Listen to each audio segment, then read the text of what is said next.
I feel the Spirit moving in me. I feel the Spirit moving in me. I love this cartoon. Lioness says, I love mankind. It's people I can't stand. Brene Brown says, we're in a spiritual crisis. And the key to building true belonging is a practice that helps us to maintain our belief in the inseparable human connection. She calls it the inextricable human condition. The spiritual connection between us and between all human beings is this inextricable condition of being one with the presence of love, being one with Spirit. And I know as truth seekers, we know that we are not only connected to each other, but we are connected with the allness of life, yes? With the allness, with this entire planet, with the universe. We are one with all of that, yes? Two of you, all right, we'll start there. So you two know this, and you hold that for the rest of us to know this. When we lose our faith in this spiritual connection, we can sometimes go to our bunkers and hide in our bunkers and choose to see the world as troubled and powerless and evil and a place that we don't want to be in. And we can respond sometimes, and I'm speaking the big we, right? The humankind, from this far-off place. From this place of lack of tolerance, from this place where we, to use the famous word that I used probably too many times last week, where we bullshit each other, and where we often dehumanize, I almost said dehumanate, where we dehumanize each other, and we stay out of the wilderness. Many people believe that the world is deteriorating right now, that it can look that way from this perspective. But we know the truth of it is that the world is going through a huge transformation of good, and we are part of that transformation. And oftentimes, to be able to move from one place to another, we have to recognize that the opportunity is there to be something more powerful, more connected, and different. So this is our spiritual connection to each other, and I hope our commitment to each other, that we are determined to be a part of this change in consciousness that is happening on the planet.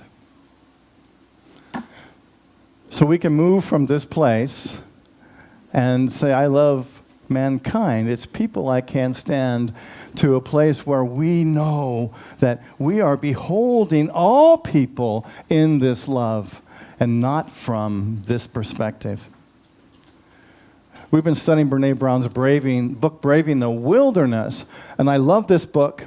And if we're not careful, this book will push your buttons. Have you noticed? Few folks have come to me and said, I just can't read this book. And I'm like, I get that.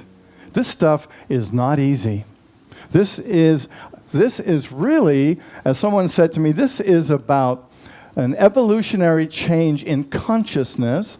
And Brene Brown speaks in this book from this transition that we are about.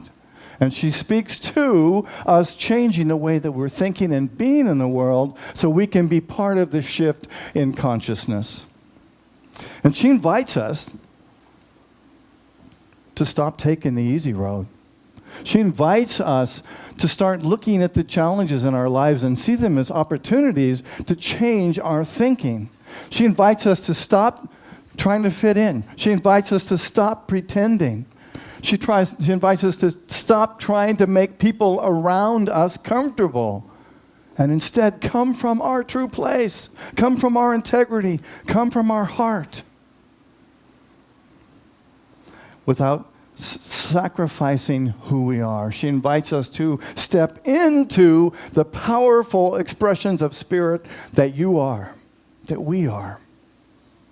This talk is based on the last 2 chapters in her book, 6 and 7. 6 is hold hands with strangers, and the second chapter, last chapter, is strong back, soft front, wild heart. And this talk is titled, I Am the Wilderness. And it's my hope, and I know Brene's hope, that you will step into the wilderness and be able to live yourself there, to live there, to be there, and to come from the powerfulness that you are. Much of what I will say today are direct quotes from Brene Brown, and I can't take credit for that. And a lot of what I'll speak to is commentary, and Brene Brown can't speak to that. It's my own commentary. And I know that somewhere the two shall meet, because I love this work. Wow. So, the inextricable human condition. If we love the idea of humankind, but people are constantly getting on our nerves, how do we cultivate and grow our belief in the inextricable human condition? Brene suggests, show up for collective moments of joy and pain so that we can actually bear witness to the inextricable human connection. And she is encouraging us to reach out to people, to be present to people, to go places. She suggests going to funerals, being with people in joy and in their sadness so that you can experience them being real. To be present and to not run when someone is hurting, but to be there for them and to listen to them. To be with them in their pain. And in the same way, to be with them in their laughter and in their fun and in their joy. She says, women and men with the strongest true belonging practices maintain their belief in inextricable connection, engaging in moments of joy and pain with each other, with strangers. She says, we have to catch some of that lightning in a bottle, that realness, that truth. We have to catch enough glimpses of people connecting to one another and having fun with one another that we know and believe that it's true for us, so that we gain our faith in humankind.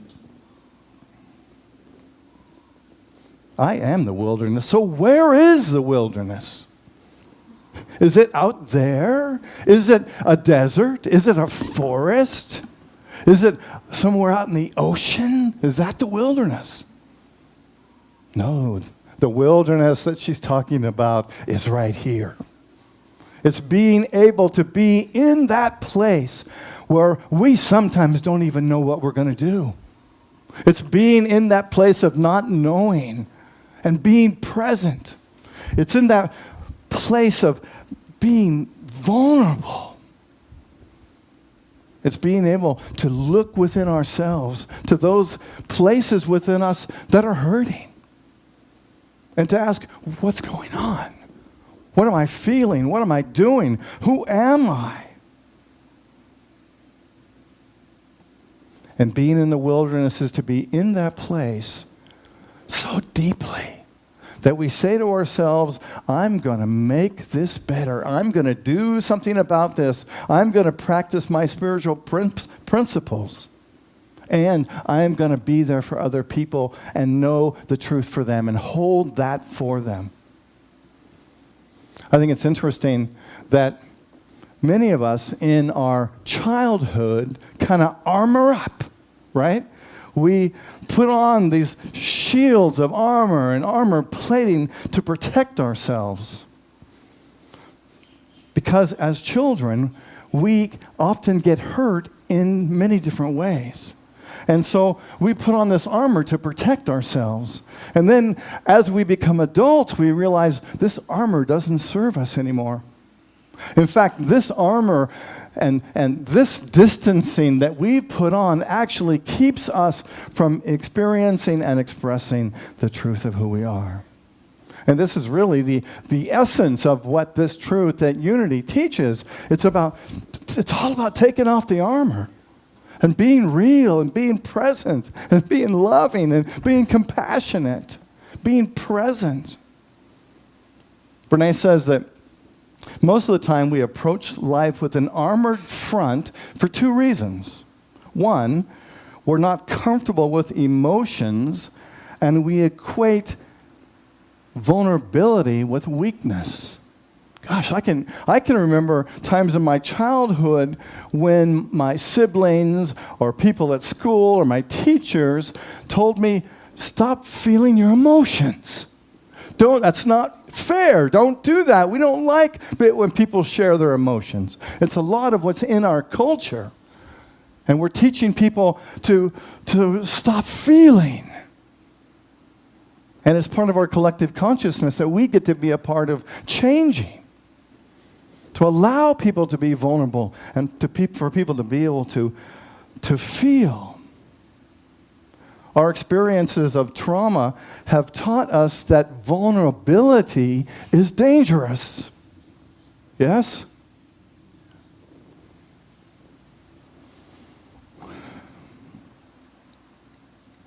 Violence and oppression, Brene says, have made our soft front a liability. And we struggle to find a place emotionally and physically safe enough to be vulnerable. Vulnerability is uncertainty. It's risk and emotional exposure. But vulnerability is not weakness. Vulnerability is our most accurate measure of courage. It's just the opposite of what we were taught. To be vulnerable takes courage. And when we are vulnerable, we express the truth of who we are. And we give other people the permission to be who they are when we open our soul and we're vulnerable. Vulnerability is not a weakness. It's our most accurate measurement of courage. Are you willing to show up? That's really what vulnerability gives us the opportunity to do, is to be totally present and show up as who we are. Take off the armor, take off the mask, and be present. Being vulnerable gives us the opportunity to be so present that we can make this moment real. Because I don't have to pull the wool over your eyes by putting it over mine, by arming myself with illusions.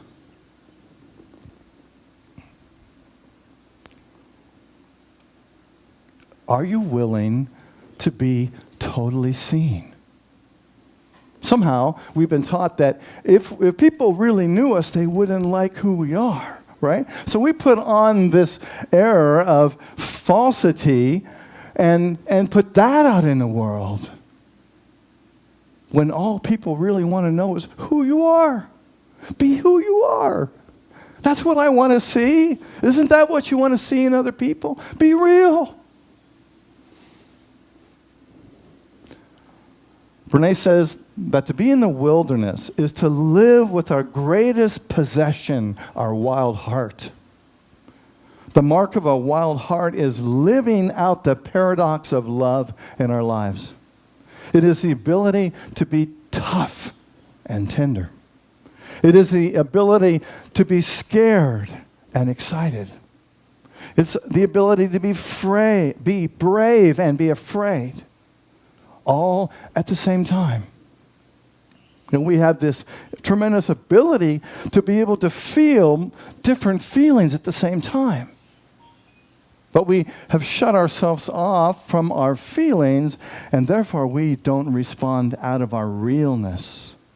A wild heart is awake to the pain in the world, but does not diminish its own pain. A wild heart can beat with gratitude and lean into pure joy without denying the struggle in the world. Brene writes, "Stop walking through the world looking for confirmation that you don't belong. You'll always find it because you've made that your mission. Stop scouring people's faces for evidence that you're not enough. You'll always find it because that's your goal. True belonging and self-worth are not goods. We don't negotiate their value with the world. The truth about who we are lives in our hearts. Our call to courage is to protect our wild heart against constant evaluation, especially our own. Anybody evaluating their behavior ever?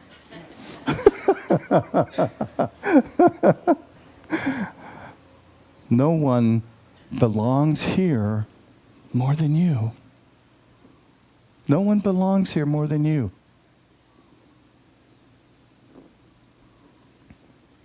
So, we're going to do an experiment. I'm going to do something today that I haven't done. I am going to be vulnerable and try something totally different. And so are you. Are you willing to be vulnerable? Yeah. Okay, this is an exercise in vulnerability, yeah? And so I want you to listen to my instructions and to follow through, and I invite you. You may get this little voice that says, I want to run out of here, right? Well, I want to invite you not to do that. In fact, let's lock all the doors. I mean, what good are these teachings if we don't practice them, correct? All right, so here's what we're going to do. I'm going to tell you a true story and give an example, and then I'm going to ask you to find a partner in the room, and ideally somebody that you don't know. That's the ideal situation, or somebody that you don't know well. Again, this is an exercise in vulnerability. It's easy to find somebody that you know. I invite you to find somebody that you don't know, and you're going to sit with that person, and then you're going to do what I'm going to do. And I'm going to give each of you 1 minute to do what I'm going to do. Fair enough? Nobody's left yet? Are you watching the door? All right. Give me a nice D flat if somebody leaves, all right? All right. So, here's my story. And this exercise, by the way, is called Braving the Wilderness. This is my Aunt Glenna. She was in her 80s when we took this picture. It was at a birthday party of hers. And I want to tell you a story about her. She was my mother's oldest sister. And she and another sister of hers and myself went shopping, went to the mall. And in the mall, I found this wig, right? Like a long-haired, shiny, hippie-like wig. And I love dressing up. I love blowing my aunt's minds. And I put this wig on, and I was with one aunt, and my Aunt Glenn was back in the shoe department in Macy's. And you might remember the shoe departments had the chairs that were back-to-back. Remember that, right?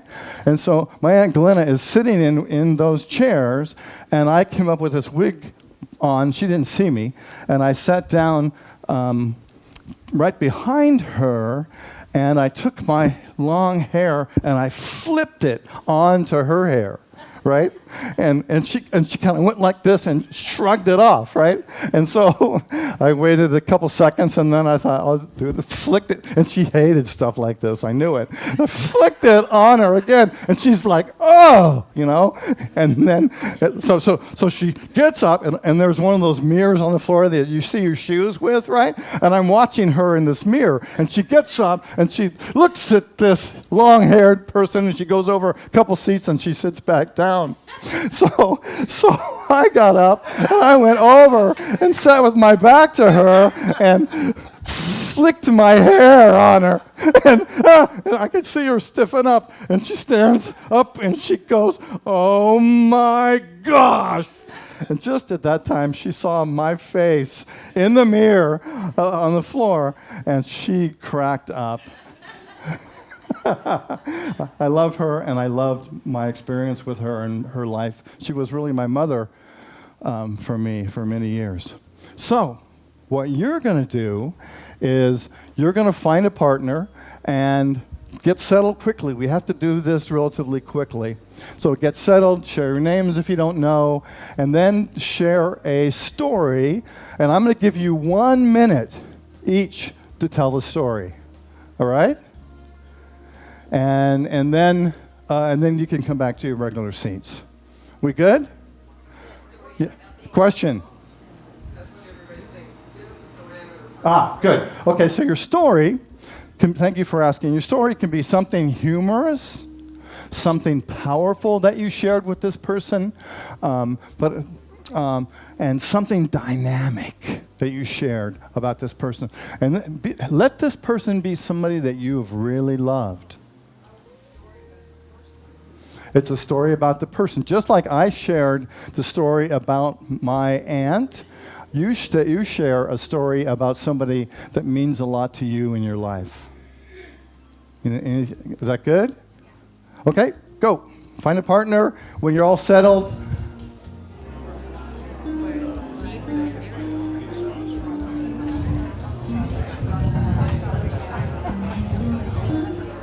okay, so bring your second person, bring your story to a close.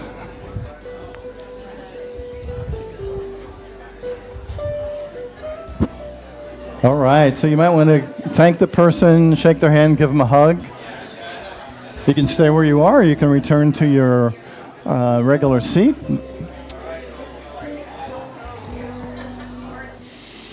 When we share with each other, when we're vulnerable, it opens our heart. And we have a heart connection. Did you notice? Did you feel that when you shared from your heart? How it opens you up, and it also opens up the person that you're sharing with.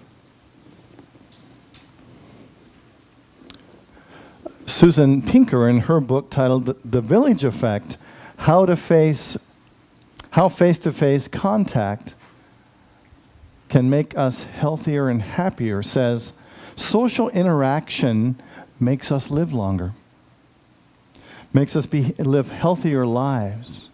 By a lot, in fact. She says neglecting to keep in close contact with people who are important to you is as dangerous to your health as a pack-a-day cigarette habit, or hypertension, or obesity. She says this contact doesn't have to be long, though that's nice. And she says making eye contact, shaking someone's hand, or giving somebody a high five lowers your cortisol level and releases dopamine, making you less stressed and providing a little chemical boost. She writes, research shows that playing cards once or twice a week or meeting friends every Wednesday night at Starbucks adds as many years to our lives as does taking beta blockers or quitting smoking.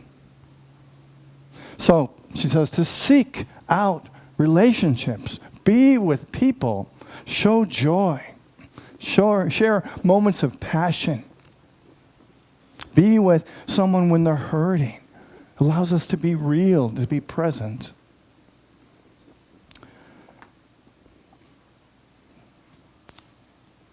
Be vulnerable.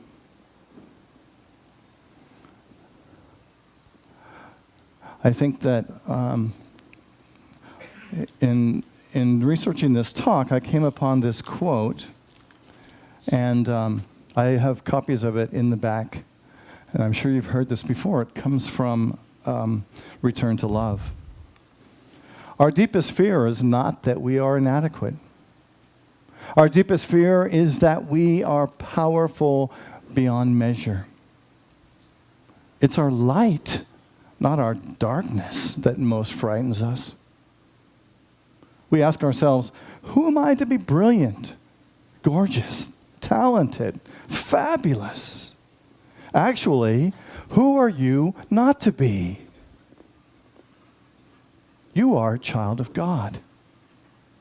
Your playing small does not serve the world. There's nothing enlightened about shrinking so that other people won't feel insecure around you. We are all meant to shine, as children do. We were born to make manifest the glory of God that's within us. It's not just in some of us, it's in everyone. And as we let our own light shine, we consciously give other people permission to do the same. As we are liberated from our own fear, our presence automatically liberates others. I love that.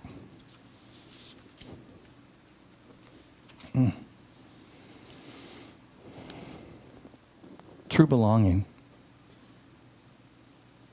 True belonging is the spiritual practice of believing in and belonging to yourself so deeply that you can share your most authentic self with the world and find sacredness in both being a part of something and standing alone in the wilderness. True belonging doesn't require you to change who you are. It requires you to be who you are. And she says, I'll leave you with this. There will be times when standing alone feels hard, too scary, and we'll doubt our ability to make our way through uncertainty. Someone, somewhere, will say, don't do it. You don't have what it takes to survive the wilderness.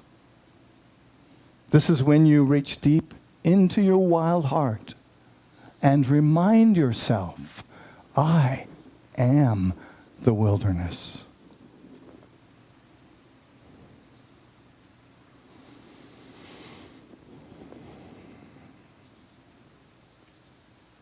Let's say this together. I believe in and belong to myself so deeply that I can share my authentic self with the world and be the wilderness. I invite you to close your eyes.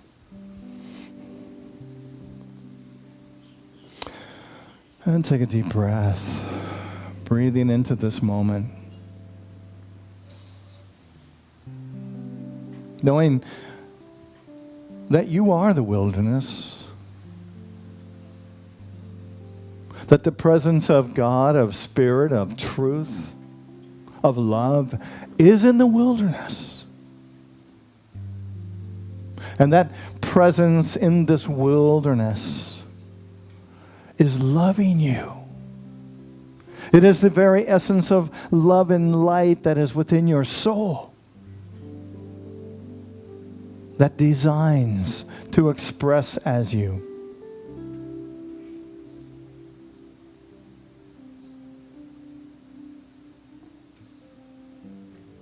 The wilderness is not something to fear, but it is an opportunity to embrace, because in and through this wilderness, you will arise.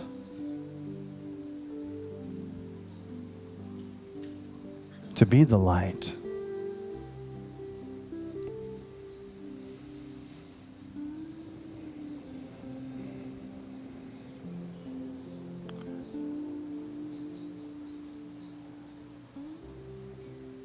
And let's take a moment to be in the silence. And you might even affirm for yourself, I am the wilderness.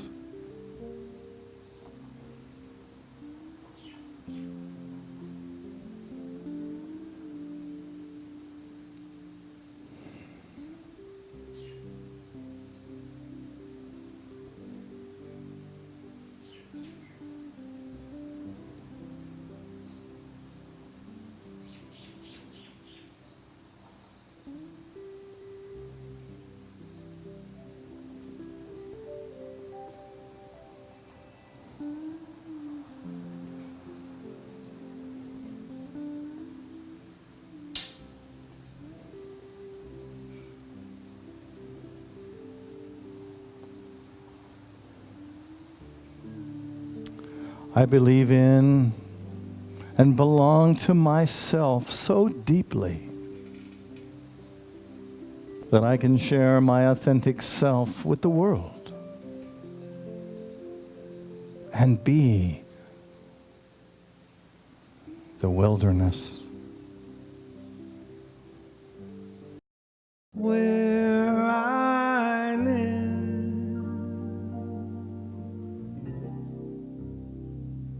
there are rain.